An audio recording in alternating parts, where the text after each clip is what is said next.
আসসালামু আলাইকুম বন্ধুরা, কেমন আছেন? আশা করি সকলেই ভালো আছেন। তো প্রতিদিনের মতো আরো একটি নতুন ভিডিও নিয়ে চলে আসলাম আপনাদের সামনে। তো বন্ধুরা, আমি প্রতিদিন সকালে কি করি? সকালে আমি সমস্ত কাজ গুছিয়ে ফেলি। তো আজকে বরাবরের মতো আমি সকালে আমি আমার গোয়াল ধুয়ে ফেলছি। তারপরে আপনার গরুর ছাগলকে ঘাস দিয়ে দিলাম। তো এখন গরুর ছানাটাও দিয়ে দিব। কারণ সবকিছু কমপ্লিট করে আমি মানে শেষ করে দিব আরকি। তো তাতে কি হয়? গরু মোটামুটি পেট ভরে সারাদিন রেস্ট করে ১০টা-১১টার দিকে মানে পেট ভরে তারপরে রেস্ট করে আরকি। এইজন্য সকাল, সকাল গরুর পেট ভরানোর চেষ্টা করি আরকি। তো আমি এখন তার জন্য ছানা একটু অল্প, অল্প ছানা দেবো। তো এই যে আমি বসিয়ে নিলাম। বসিয়ে নেওয়ার পর যে একটু ওষুধ আছে একটা গাভীর, এই ওষুধটা আমি নিয়ে নেবো। যে মগের ভিতরে ওষুধটা নিয়ে নিলাম। তো আবার এখন আমি লালি নিবো। ২ টা বালতি নিয়েছি। ২ টা বালতির মধ্যে আমি একটা বালতিতে গাভীর জন্য যে গুটি আলাদা, আবার হচ্ছে ষাঁড়ের জন্য গুটি আলাদা। তো আমি ২ টা বালতিতে আলাদা, আলাদা নিয়ে নিলাম।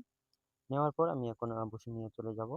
তো বসি নেওয়ার পর এখন হচ্ছে যে গরুর যে এই যে ধান আছে না? ধান ভাঙ্গায়ে কিন্তু আমি আমার গরুকে খাওয়াই। অনেকেই এগুলো খাওয়াইলে অনেক ভালো।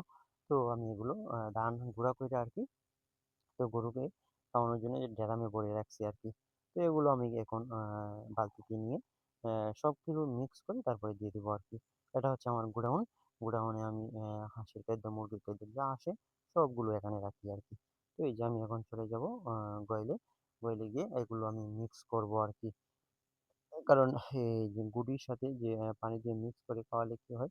যেগুলো মানে একটুও রাখে না। আর হচ্ছে মানে যে অনেক গরু আছে মুখে রুচি কম থাকে, আবার অনেকগুলোর বেশি থাকে।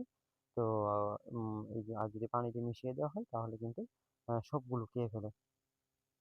এজন্য আমি এই যে এখন বালতি দিয়ে এগুলো পানি দিয়ে মিক্স করব। আগে আমি পানি দিয়ে দিচ্ছি। পানি দিয়ে সবগুলো মিক্স করে নেব। মিক্স করে নেওয়ার পর তারপরে আমি একেকটা সারিতে ষাঁড়েরটা ষাঁড়ের সারিতে সারিতে আবার গাভীর সারিতে দিয়ে দিব আরকি। তো পানির পরিমাপ সারিতে অনেক সময় পানি বেশি হয়ে যায়, কম হয়ে যায়। সেগুলো আমি কমিয়ে নেব। কমিয়ে নেওয়ার পর এগুলো আমি এখন মিক্স করতেছি। এখন মিক্স করব। মিক্স করব আর হচ্ছে আপনার যে লালি থাকে, তারপর ওষুধ থাকে এগুলো সব মানে মিক্স করলে কি হয়? মানে মিশে যায়। মানে কোনো সারিতে কম বেশি হয় না আরকি। সুন্দর করে মিক্স করে নিতে হয়।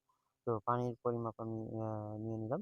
তো এখন আপনার হচ্ছে কোন গরুটা কোন সারিতে খাবে সেগুলো আমি সেট করে নেব।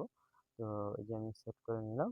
তো আমি একেকটা সারিতে মানে একেকটা এখন একবারে দিয়ে যাবো আরকি। তো এই যে বসি দিতেছি। প্রত্যেকটা সারিতে আমি অল্প, অল্প করে পরিমাপ মতো। কোনো সারিতে কম বেশি না হয় সবগুলো আমি পরিমাপ মতো এই যে বড়শিটা দিয়ে দিলাম। বড়শি দেওয়ার পর যে চাইলের যে গুঁড়াটা আছে না ধানের যে গুঁড়াটা আছে সেটা আমি এখন দিয়ে দেবো। তো এই যে আমি এখন ধানের গুঁড়াটা প্রত্যেকটা সারিতে ভাগ করে দিয়ে দেবো। তারপরে এভাবে আমি আস্তে, আস্তে করে যে সবগুলো দিয়ে দেবো। কারণ আমি একদিকে দিতে, দিতে অন্যদিকে কিন্তু গরু খেয়ে ফেলে। তো এতে কি হয় মানে পানিও গরুর পেটে যায়, আবার কিন্তু খাদ্যটাও যায়। তো এইজন্য মোটামুটি এত বেশি পানি না দিয়ে মোটামুটি পানি দিয়ে পানির সাথে মিক্স করে খাওয়াই আরকি ছানাটা। তো এই যে আমি এখন গুটিগুলা দিয়ে দিব। আ ষাঁড়ের সারিতে ষাঁড়ের যে গুঁড়িটা আছে সেটা দেবো।